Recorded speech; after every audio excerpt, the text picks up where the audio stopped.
ഒരിക്കൽ ഒരു കുട്ടിയും അവൻ്റെ അച്ഛനും മലയുടെ മുകളിലേക്ക് യാത്ര ചെയ്യുകയായിരുന്നു.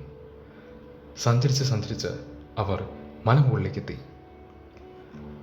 മലമുകളിലെത്തിയപ്പോൾ അവിടുത്തെ കാഴ്ചകളൊക്കെ കണ്ടപ്പോൾ പാവം കുട്ടി പേടിച്ചുപോയി. അവൻ ഉറക്കെ കരഞ്ഞു, അയ്യോ, എന്നെ രക്ഷിക്കണേ. കുട്ടി കരയുന്നത് മലയുടെ മുകളിൽ നിന്നാണ് എന്ന് ഓർക്കണം.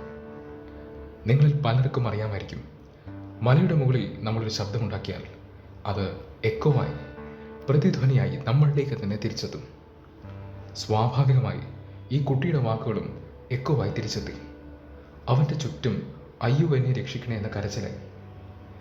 ഇതുകൂടി കേട്ടപ്പോൾ കുട്ടിക്ക് കൂടുതൽ പേടിയായി. അവൻ കൂടുതൽ ഉച്ചത്തിൽ കരയാൻ തുടങ്ങി. അവൻ്റെ അച്ഛൻ ഇതെല്ലാം കണ്ടുകൊണ്ട് നിൽപ്പുണ്ടായിരുന്നു. അയാൾ കുട്ടിയെക്കാളും ഉച്ചത്തിൽ ഉറക്കെ വിളിച്ചു പറഞ്ഞു, മകനെ, എനിക്കൊരുപാട് ഇഷ്ടമാണ് നിന്നെ. സ്വാഭാവികമായി അച്ഛൻ്റെ വാക്കുകളും ഇതുപോലെ എക്കോ ആയി തിരിച്ചെത്തി. കുട്ടിക്ക് ചുറ്റും അവനെ ഇഷ്ടമാണ് എന്ന വാക്കുകൾ കൊണ്ട് നിറഞ്ഞു. ഇത് കേട്ടപ്പോൾ അവൻ്റെ പേടിയൊക്കെ മറന്നുപോയി. അവന് വളരെയധികം സന്തോഷമായി. അവൻ ചിരിക്കാൻ തുടങ്ങി. പിന്നെ ഈ ചിരിയുടെ ശബ്ദം എക്കോ ആയി തിരിച്ചെത്തി. ഇത് കേട്ടപ്പോൾ അവന് കൂടുതൽ സന്തോഷമായി. അവൻ ഉറക്കെ ചിരിക്കാൻ തുടങ്ങി. നോക്കൂ, ഗൗതമ ബുദ്ധ ഉൾപ്പെടെ പല സ്പിരിച്വൽ മാസ്റ്റേഴ്സും പറയുന്നൊരു കാര്യമുണ്ട്. നിങ്ങൾ നിങ്ങളോട് സംസാരിക്കുമ്പോൾ സൂക്ഷിക്കുക, കരുതലെടുക്കുക. എന്തുകൊണ്ടെന്നോ?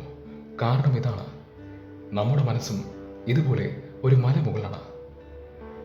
ഒരു മലയുടെ മുകളിൽ നിന്ന് നമ്മൾ എന്ത് പറയുന്നുവോ അത് എക്കോ ആയി തിരിച്ചെത്തുന്ന പോലെ നമ്മൾ നമ്മുടെ മനസ്സിലേക്ക് എന്ത് പറയുന്നുവോ, നമ്മൾ നമ്മളോട് തന്നെ എന്ത് പറയുന്നുവോ അതും ഒരു എക്കോ ആയി തിരിച്ചെത്തുന്നു. നല്ലത് പറഞ്ഞാൽ നല്ലത് വരുന്നു, മോശം പറഞ്ഞാൽ മോശം തിരിച്ചു വരുന്നു. ഇതെല്ലാവർക്കും അറിയാത്തൊരു കാര്യമാണ്. നമ്മുടെ ഉള്ളിൽ നിന്നും നമുക്ക് എന്ത് തോന്നുവോ അത് നമ്മളെ വല്ലാതെ ബാധിക്കുമെന്ന്. അപ്പോൾ സ്ഥിരമായി മോശമായ കാര്യങ്ങൾ ഉള്ളിലേക്ക് പറയുന്ന ഒരാൾക്ക് സ്ഥിരമായി മോശമായ കാര്യങ്ങളെ അനുഭവിക്കാൻ സാധിക്കുകയുള്ളൂ. നമ്മുടെ മനസ്സെന്താണോ അത് തന്നെയായിരിക്കും നമ്മുടെ എനർജിയും. അത് നമ്മുടെ ശരീരത്തെയും എന്തിനും നമ്മുടെ വിധിയെയും ബാധിക്കുന്നു. നിങ്ങൾ സൂക്ഷിച്ചു നോക്കൂ. സ്ഥിരമായി പരാജയപ്പെടുന്നവർ എപ്പോഴും പറയുന്ന ചില കാര്യങ്ങളുണ്ട്.